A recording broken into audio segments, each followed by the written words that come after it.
porque o ministro da Fazenda, Fernando Haddad, falou sobre a PEC que tramita no Senado da autonomia ali do Banco Central.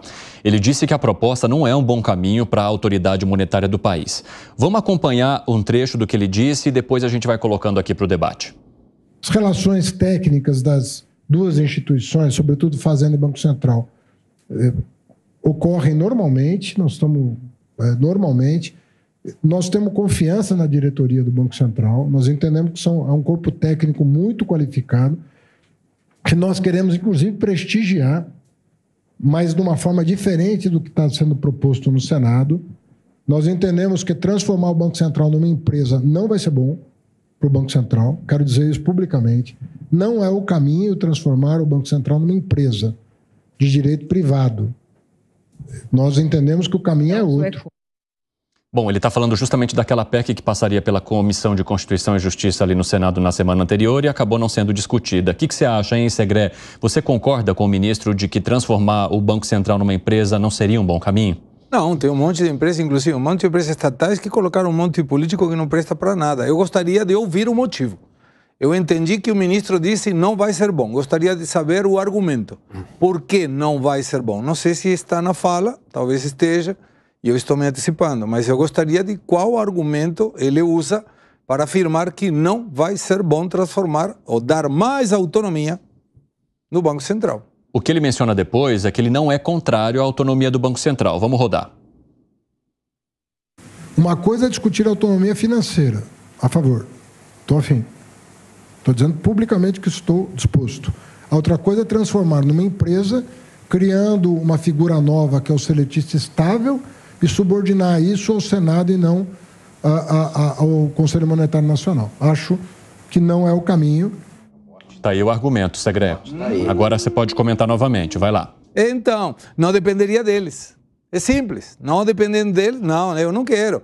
Se depende de mim e eu consigo fazer o que eu quero com isso, aí topo. Se não, não topo. De qualquer maneira, deixou a porta aberta. Uma das questões mais importantes será a autonomia financeira, que o Banco Central possa dar salários competitivos com o resto do mercado. Isso já seria um avanço, mas já está a explicação, entendido, perfeitamente de acordo. Ideologicamente, o senhor ministro explicou perfeito por que ele não quer, porque não vai ter o controle. Gani, você acha que o fato de não atrelar mais o Banco Central ao governo traz esse incômodo para o Planalto e também para o ministro da Fazenda? Ah, claro que traz, porque ele fala com todas as letras, não vai ser mais subordinado ao Conselho Monetário Nacional. Quem que faz parte do Conselho Monetário Nacional? Os 3 membros permanentes. Simone Tebet, ministro do Planejamento, Fernando Haddad, ministro da Fazenda, que é o presidente do Conselho Monetário Nacional, portanto, 2 integrantes do governo, e atualmente Roberto Campos Neto. A partir do momento que a instituição passa a ser subordinada ao Senado, evidentemente que o governo federal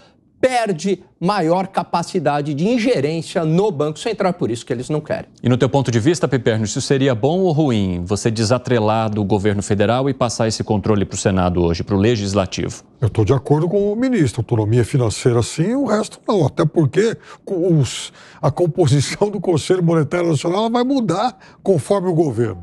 E amanhã depois, por exemplo, o Brasil pode ter um outro presidente de direita, o Conselho Monetário Nacional vai ter uma composição totalmente diferente desse. Acho que essa não é a questão central.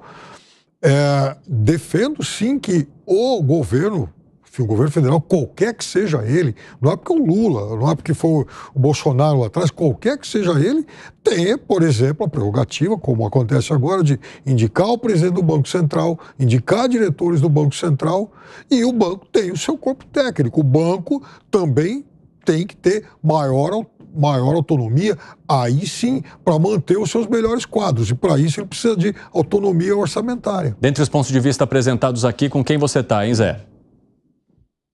É a autonomia sem assim, na verdade, a função do Banco Central vem mudando aí ao longo dos tempos, né? No primeiro governo Lula, ele fez a autonomia do Banco Central, nomeou Henrique Meirelles, né, como presidente e garantiu a ele de que ele não seria demitido. Deu um mandato para ele de 4 anos. Henrique Meirelles foi o deputado mais votado do estado de Goiás e renunciou. Ele não poderia assumir a presidência do Banco Central, renunciou para assumir a presidência do Banco Central. E Lula garantiu e ficou durante todo o governo Lula, né? E depois houve esse debate sobre a autonomia, até o PT foi a favor da autonomia e agora está uma guerra essa história da independência. Os funcionários do Banco Central estão gastando uma nota em publicidade aqui nos veículos de comunicação, criticando a proposta, dizendo que lá vai virar uma guerra, que vai ação na justiça e tal. Um dos pontos seria esse: o Banco Central está perdendo técnicos valiosos para o mercado. Não pensem que são sujeitos dotados de qualidade, são pessoas que detêm informações íntimas do Banco Central e do governo, da equipe econômica.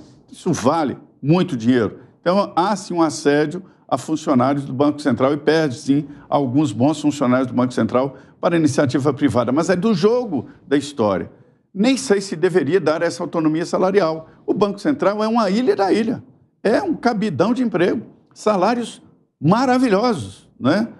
Estou dizendo assim, de motorista a presidente, são grandes salários. Essa não é a informação que eu tenho não sobre salários maravilhosos. Na verdade, a reclamação do Banco Central é que as pessoas estão deixando hoje a instituição porque elas conseguem salários muito melhores no setor privado e ali no Banco Central há uma defasagem. Na diretoria.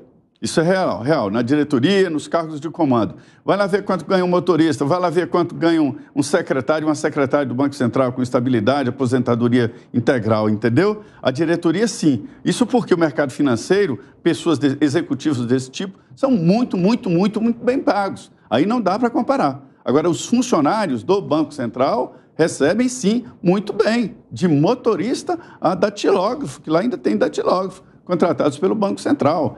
E aí, outra coisa, eu fiquei na dúvida aqui sobre isso, é porque o Milei, no primeiro momento, falando, eu achei meio maluquice, mas eu tô achando que tem uma equipe forte defendendo a extinção do Banco Central. Não cabe mais Banco Central como antigamente, numa moeda agora vão lançar o real eletrônico e tal. Para que Banco Central? Pode ser qualquer secretaria ou um programa, um algoritmo de computador. O que você acha, Segré? Não, eu debati publicamente com Milei, dizendo que não estava de acordo com o Banco Central e dei um exemplo que a problemática do Banco Central, e muda o Banco Central, coloca uma instituição qualquer. Dei um exemplo aqui no 3-1, um time de futebol, está indo para a segunda divisão, caiu para a terceira divisão. Fluminense, me parece que caiu alguma vez para a terceira divisão. Aí muda a diretoria, coloca um diretor técnico, muda o jogo, sobe para a segunda divisão, sobe para a primeira divisão, sai campeão. Não era o problema a instituição, era quem estava dirigindo a instituição. Essa é a minha forma de ver. Qual que é o teu ponto de vista sobre a autonomia e sobre a necessidade do Banco Central hoje, Gani? Não, eu acho que precisa de Banco Central. É muito difícil defender no atual estágio da sociedade a não existência de um Banco Central. Imagina, você tem bancos centrais no mundo inteiro. Banco Central dos Estados Unidos, Banco Central na União Europeia, Banco Central no Brasil. Eu nem sei como é que se daria esse processo do ponto de vista operacional. Então, eu acho que é um caminho sem volta. Agora... Alan... Oi? Alan, a história do dinheiro me chama muita atenção, essa história do dinheiro, né?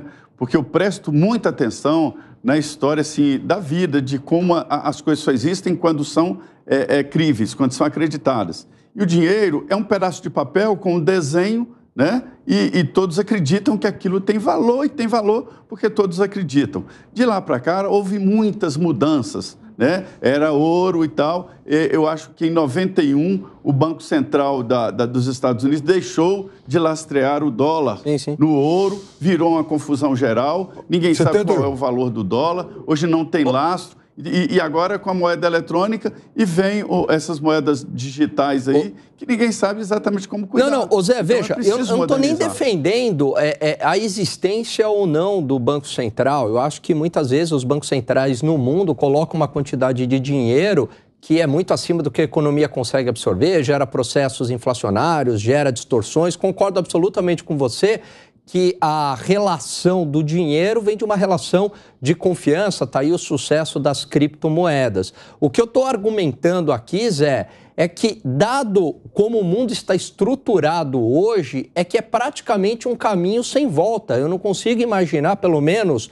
nos próximos 50 anos ou 30 anos, uma não existência de bancos centrais. Como é que se daria esse processo operacionalmente? Não estou nem defendendo a existência ou não. Eu acho que é inviável.